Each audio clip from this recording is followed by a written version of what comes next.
Hello పిల్లలు, చాలా హ్యాపీగా ఉన్నారు కదా. స్వీటీ కూడా మీ మధ్యలోకి వచ్చి క్రిస్మస్ గురించి ఆశ అంటూ చెప్తుంది అన్నారు కదా. ఈరోజు యేసు ప్రభు పుట్టుకలోని విశేషం ఏమిటి అని మీకు చెప్పడానికి వచ్చాను. పిల్లలు, దేవుని దగ్గర నుంచి దూతను పంపారు. ఆ దూతతో ఒక వర్తమానం ఇచ్చి పంపాడు. భూలోకం అందరూ నాశనం అయిపోయి భూలోకంలో ఉన్న ప్రతి ఒక్కరూ పాపము చేస్తూ ఉంటే భూలోకంలో అతి పరిశుద్ధముగా చాలా పవిత్రముగా మరియను చూశాడు దేవుడు. మరియ గర్భంలో దేవుని కుమారుణ్ణి వెయ్యాలని ఇష్టపడి దేవుని దూతను పంపాడు. దేవుని దూతను పంపి, మరియా ఇదిగో నీ కుమారుడు పుడతాడు, దేవుని కుమారుడు పుడతాడు అని చెప్పినప్పుడు మరియ చాలా సంతోషిస్తుంది. అయితే ప్రభా, నేను పురుషుణ్ణి ఎరగని దానినే, నాకు పెళ్లి కాలేదే, ఎలా ఇది సాధ్యమంటే ఇది దేవుడు పరిశుద్ధాత్మతో నింపబడి నీకు కుమారుని ఇస్తాడంటాడు. వెంటనే దేవునికి విధేయత చూపుతుంది. అప్పటికే యోసేపును మరియమ్మకు ప్రదానం చేయబడింది. యోసేపు మరియమ్మలు ప్రదానం చేయబడింది కాబట్టి మరియమ్మ గర్భవతి అని తెలుసుకొని యోసేపు మెల్లగా వదిలిపెట్టాలని ఇష్టపడి మనసులో అనుకుంటుండగా దేవుని దూత ప్రత్యక్షమై, యోసేపు జాగ్రత్త, మరియమ్మను చాలా జాగ్రత్తగా చూసుకో, ఆమె కడుపులో ఉన్నది దేవుని కుమారుడు అని చెప్తాడు. చూసారా పిల్లలు, ఆ తర్వాత ఆ దినాల్లో ప్రజాసంఖ్య వ్రాయడానికి అందరు ఎవరెవరు పేర్లు వాళ్ళు నామోదు చేసుకోవడానికి ఎవరెవరి ఊర్లకు వాళ్ళని వెళ్ళండి అన్నప్పుడు అందరూ ప్రజాసంఖ్య రాసుకోవడానికి వెళ్తూ ఉంటారు. హేరోజు రాజు చూసారా, ప్రతి ఒక్కరు వెళ్ళి ప్రజాసంఖ్య రాసుకోవడానికి ఆజ్ఞ ఇస్తాడు. ఆజ్ఞ ఇచ్చినప్పుడు అప్పుడు చూడండి పిల్లలు, ఆ మరియమ్మ యోసేపుని జాగ్రత్తగా తీసుకుని గాడిద మీద ఎక్కించుకొని అంత దూరము బెత్లెహేము దేశానికి వెళ్తున్నాడు. ఎందుకంటే బెత్లెహేము వాసులు దావీదు వంశంలో ఉన్నటువంటి వాడు యోసేపు.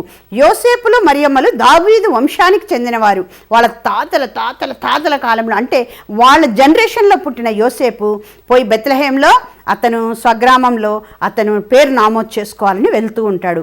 కానీ లేఖనాల్లో ఏం చెప్పారంటే బెత్లెహేములోనే యేసు ప్రభు పుడతాడు అని లేఖనాలు చెప్తున్నాయి. వాళ్ళు అక్కడికి వెళ్ళంగానే పాపం ప్రసవ వేదన వచ్చేస్తుంది. చూసారా పిల్లలు, ఇదిగో ప్రసవ వేదన వచ్చినప్పుడు వారిని ఎక్కడికి వెళ్ళినా స్థలం లేదు అంటున్నప్పుడు ఒక పశువుల పాకలేకి తీసుకెళ్తారు. పశువుల పాకలో అక్కడ చాలా చిన్న పాక ఉంటుంది. ఆ పశువుల పాకలో మరియమ్మ గర్భం దాల్చి కుమారుణ్ణి కంటుంది. చూడండి, చిన్న బాబు యేసు ప్రభు పుట్టాడు. యేసు ప్రభువుకు భూమి మీద తలవాల్చుకునే దానికి స్థలం లేదు. చూసారా, ఒక చిన్న పశువుల పాకలో పుట్టాడు. తల్లిదండ్రులకు చాలా సంతోషమైంది. ఎందుకంటే తల్లికి తెలుసు ఈయన దేవుని కుమారుడని. ప్రభా, అంతకుముందే చూడండి పిల్లలు, బాప్తిసం ఇచ్చే యోహాను, ఇదిగో ఈ చిత్రపటంలో చూస్తున్నారు కదా, బాప్తిసం ఇచ్చే యోహాను అంతకుముందే దేవుని గురించి, యేసు ప్రభువుని గురించి సువార్త ప్రకటిస్తూ ఉంటాడు. ఇదిగో రాజుల రాజుగా యేసు ప్రభు రాబోతున్నాడు, మనందరి పాపాల కోసము ఆయన ప్రాయశ్చిత్తమం చేస్తాడు, ఆయన లోకరక్షకుడు, ఇదో లోక పాపమును మోసుకొని పోవు దేవుని గొర్రెపిల్లగా మన మధ్యలోకి వస్తాడు అని చెప్తాడు. అప్పుడు చాలా సంతోషపడతారు. వెంటనే బెత్లెహేములో యేసు ప్రభు పుట్టింది మొదటిగా అక్కడ గొర్రెల కాపర్లు చలి కాచుకుంటూ ఉంటారు. గొర్రెల కాపర్లు చలి కాచుకుంటూ ఉంటే ఉన్నట్లుండి ఒక పెద్ద శబ్దం వస్తుంది. శబ్దం వస్తే దేవుని దూత, ఇదిగో బెత్లెహేములో మీకు ఒక దేవుని కుమారుడు పుట్టాడు, అందుకే మీకు ఇది ఆనవాలు పొత్తిగుడ్డలతో చుట్టబడి ఉంటాడు, వెళ్ళి చూడండి అని చెప్పినప్పుడు ఒక సైన్య సమూహం, చూసారా పిల్లలు, ఆ గొర్రెల కాపరులు ఎప్పుడైతే ఆ దేవదూత శబ్దం విన్న తర్వాత సైన్య సమూహం అంతా ఏమని పెద్దగా చాలా గట్టిగా కేకలు వేస్తాయి. ఏమని వేస్తున్నారంటే, ఇదిగో లోకరక్షకుడు పుట్టాడు, భూమి మీద మీకు సర్వోన్నతమైన స్థలములలో దేవునికి మహిమ, భూమి మీద ఆయనకిష్టులైన వారికి సమాధానము కలుగునుగాక అన్నాడు. మన భూమి మీద అందరికీ సమాధానం కలిగేదానికోసము యేసు ప్రభు పుట్టాడు. పిల్లలు పటం చూస్తున్నారు కదా, వాళ్ళు గొర్రెల కాపర్లు పరిగెత్తుతున్నారు. పరిగెత్తి అంత చోట అన్ని ఊర్లకు వాళ్ళు బెత్లెహేం అంతేనే కాకుండా ప్రతి చోటికి వెళ్ళి వాళ్ళు యేసు ప్రభు పుట్టాడని అందరికీ చెప్తారు. నిజంగా ఆ కాలంలో గొర్రెల కాపరులే నిజమైన సువార్థికులు కదా పిల్లలు. మరి వీళ్ళు పోయి యేసు ప్రభుని గురించి చెప్పినప్పుడు అందరూ వచ్చి యేసు ప్రభుని చూస్తుంటారు. చూస్తున్నప్పుడు ప్రతి ఒక్కరికి చూసినప్పుడు ఆ గొర్రెల కాపరులు అందరూ వచ్చి చూస్తారు. అమ్మో, నిజంగా లోకరక్షకుడు పుట్టాడు అని అతన్ని చూసి చాలా సంతోషించి ఆనందించి వెళ్తారు. అప్పుడు ఎక్కడ ఎంతమందికి వాళ్ళకి కనబడతారో వారందరికీ వెళ్ళి చెప్తూ ఉంటారు. చూసారా, గొర్రెల కాపర్లు చెప్తున్నారు, ఆ సమయంలో ఒక యెరూషలేములో సుమయోను అనే ఒక వృద్ధుడు ఉంటాడు. ఆ వృద్ధుడికి ఏం కలగంటాడంటే, నువ్వు దేవుని కుమారుణ్ణి చూసేంత వరకు, రక్షకుడిని చూసేంత వరకు నువ్వు చనిపోవు అని ఆయన కలగంటూ ఉంటాడు. అప్పుడు ఆయన దర్శనం కన్నాడు కాబట్టి ఆయన యేసు ప్రభు రాకడ కొరకు ఎదురు చూస్తూ ఉంటాడు. ఒకరోజు ఏమవుతుంది, 40 దినాలైతే ఇంకా యేసు ప్రభుని ఎక్కడికి తీసుకెళ్ళాలి? యెరూషలేం మందిరానికి తీసుకెళ్ళాలి కదా. చిన్న బాబుని యెరూషలేం మందిరానికి వాళ్ళ మమ్మీ డాడీలు తీసుకొని వచ్చారు. సుమయోను చూస్తున్నాడు, అబ్బో గంతులేస్తున్నాడు, సంతోషిస్తున్నాడు. పరిశుద్ధాత్మ దేవుడు చెప్తున్నాడు, ఇదిగో లోక రక్షకుడు, ఈయనే సమస్త పాపాలకు ప్రాయశ్చిత్తం చేస్తాడు, ఇదో అనేకుల పాపాన్ని తీసివేసేస్తాడు, ఇదిగో ఈయన నువ్వు కనులారా చూస్తున్నావు అన్నప్పుడు ఆ బాబుని ఎత్తుకొని, ఇదో రక్షణ నేను కనులారా చూస్తున్నాను అని సంతోషిస్తాడు.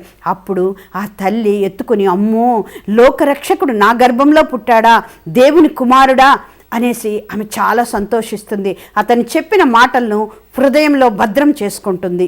అలా వాళ్ళు ఏం చేస్తారు, అంతటా తెలిసిపోయిన తర్వాత పిల్లలు ఇక్కడ చూసారా, ఒంటెల మీద జ్ఞానులు వస్తున్నారు. వాళ్ళు లేఖనాలు పరిశోధించి యూదయ బెత్లెహేములో యేసు ప్రభు పుడతాడని వింటారు.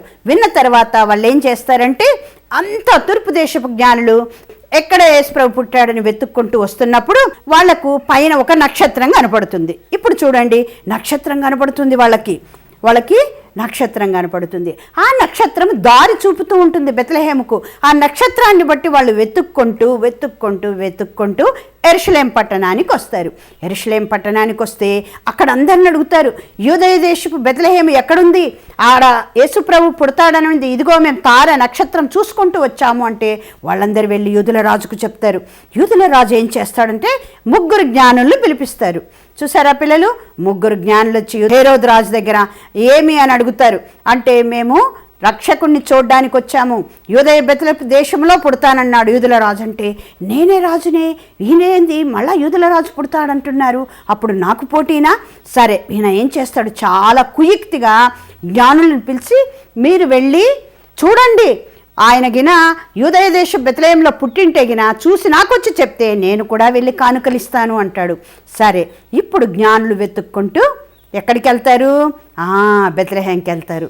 బెత్లెహేంకి వెళ్ళి బాబుని చూస్తాడు, చాలా సంతోషిస్తారు. బంగారము కానుకగా ఇస్తారు, బోళాన్ని కానుకగా ఇస్తారు, సాంబ్రాణిని కానుకగా ఇస్తారు. నిజంగా బంగారము, బోళము, సాంబ్రాణి అది ఎంతో పెద్ద మర్మం ఉన్నది ఆ ముగ్గురిచ్చిన కానుకల్లో. నిజంగా లోకరక్షకుడు ప్రతి పాపముని తీసివేసేదాని కొరకు యేసు ప్రభు పుట్టాడని అందరి హృదయాల్లో చాలా సంతోషమవుతుంది.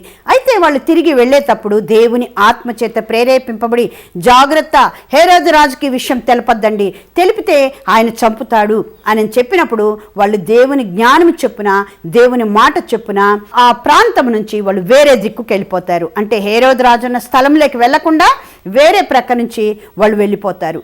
వాళ్ళు వెళ్ళిపోయిన తర్వాత పిల్లలు చూస్తున్నారా, హేరోదు రాజు ఎంత కోపగిస్తున్నాడో, అమ్మో వీళ్ళని నేను పంపించి ఆ దావీదు కుమారుడు అంటే బెత్లెహేములో యేసుప్రభు పుడతాడు, యూదులరాజు పుడతాడన్నారు, మరి యూదుల రాజుల సమాచారం నాకు తీసుకురండి అంటే వీళ్ళు చూస్తే తీసుకుని రాలేదు.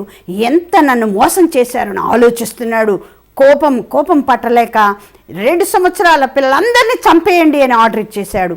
అట్లాంటప్పుడు మీరు నజరేతుకి వెళ్ళి దాపెట్టుకోండి అని దేవుడు మరియమ్మకు, యోసేపుకు చెప్తారు. యోసేపు ఏం చేస్తాడు, యోసేపు భార్యను తీసుకొని, యేసు ప్రభువుని తీసుకొని నజరేతుకి వెళ్ళిపోతాడు. నిజంగా పిల్లలు, అలా దేవుడు ప్రతి విషయంలో యేసు ప్రభువును ప్రతి విషయంలో తప్పిస్తూ తీసుకొని వస్తాడు. ఎందుకంటే యేసు ప్రభు భూమి మీదకి ఒక పర్పస్గా, అంటే ఒక ఉద్దేశపూర్వకంగా వచ్చాడు. ఆయన సిలువలో, ఆయన అందరి పాపాల కోసం సిలువలో చనిపోయి ఆయన శరీరధారిగా భూమి మీదకి వచ్చాడు అని వాక్యం సెలవిస్తుంది. శరీరధారిగా భూమి మీదకి వచ్చాడంటే దేవుడు ఆత్మ వాక్యము, అంటే ఆయన నోటి నుంచి వచ్చే మాటే దేవుని మాట. ఆ మాట శరీరం దాల్చుకొని భూమి మీదకి వచ్చింది. ఆ భూమి మీదకి వచ్చి మన మధ్యలో నివసించింది. పిల్లలు, మీకు అర్థం కాని విషయాలు చాలా ఉన్నాయి. మనం నమ్మవలసిన విషయం ఏమిటంటే, ఈ బైబిల్ దీంట్లో ఉన్న వాక్యము దేవుడు, యేసు ప్రభు. ఎందుకంటే ఈ వాక్యమే శరీరధారిగా దాల్చింది అని సెలవిచ్చారు కదా. చూస్తున్నారు కదా, ఈ పరిశుద్ధ గ్రంథం చదివితే యేసు ప్రభు మిమ్మల్ని మంచిగా నడిపిస్తాడు. ఈ పరిశుద్ధ గ్రంథంలోని వాక్యాలు చదివితే నిజంగా దేవుడు మీరు ఏం చేయాలో చూపిస్తాడు. పిల్లలు, మీరు యేసు ప్రభు పుట్టుక ఊరికే సంతోషంగా బట్టలు వేసుకొని ఆనందంగా ఆనందించడం కాదు. ఎందుకంటే యేసు ప్రభుని హృదయంలో అంగీకరించాలి. ఆయన నీ పాపం తీసివేసేదాని కొరకు వచ్చాడు. పిల్లలు, బైబిల్లో ఒక మంచి మాట ఉన్నది. లూకా సువార్త 19వ అధ్యాయము ఏం మాట ఉందంటే, నశించిన దానిని వెదకి రక్షించుటకు క్రీస్తు యేసు లోకమునకు వచ్చెను. చూసారా పిల్లలు, దేనికోసం క్రీస్తు యేసు లోకానికి వచ్చాడు? నశించిన దానిని వెదికి రక్షించడానికి.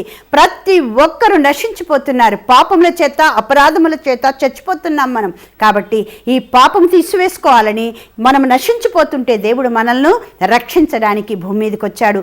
మరి క్రిస్మస్ అంటే మామూలు పండుగనా? అందరిలాంటి పండుగనా? కాదు. మనందరిని రక్షించడానికి, పరలోకంలో మనకు స్వాస్థ్యం అనుగ్రహించడానికి, మనల్ని పరలోకంలో చేర్చడానికి ఆయనకు వచ్చాడు. ఆయన సిలువలో నీ కోసం, నా కోసం చనిపోయాడు. నీ పాపాల కోసం, నా పాపాల కోసం ఆయన సిలువలో చనిపోయాడు. ఎప్పుడైతే యేసయ్య నా పాపం కోసం నువ్వు చనిపోయావు అని నీ హృదయంలో విశ్వసిస్తే, యేసయ్య నా హృదయంలో వచ్చి నీ అధికారం కిందికి నేను ఒప్పుకుంటున్నాను, నా ప్రతి పాపాన్ని తీసివేసి నీ బిడ్డగా నన్ను చేసుకో అని అడిగినప్పుడు యేసు ప్రభు నిన్ను ఆయన బిడ్డగా చేసుకుంటాడు. అదే నిజమైన క్రిస్మస్. నీ హృదయంలో యేసు ప్రభు పుట్టటమే నిజమైన క్రిస్మస్. పిల్లలు, తెలిసిందా? రాజుల రాజుగా యేసు ప్రభు తిరిగి రాబోతున్నాడు. మనమైతే క్రిస్మస్ అనేసి చాలా బట్టలు వేసుకోవటము, సంతోషించటం, ఆనందించటం చూస్తున్నామే. కానీ యేసు ప్రభు తిరిగి రాబోతాడు అని ఒక్కరైనా మీరు ఆలోచిస్తున్నారా? తప్పకుండా యేసు ప్రభు వస్తాడు. కాబట్టి యేసు ప్రభు వచ్చేదానికి, రాకడకు సిద్ధపడి ఉండాలి. 10 మంది బుద్ధిగల కన్యకల్లో 5 మంది మాత్రమే వెళ్ళగలిగారు. 5 మంది వదిలిపెట్టబడ్డారు.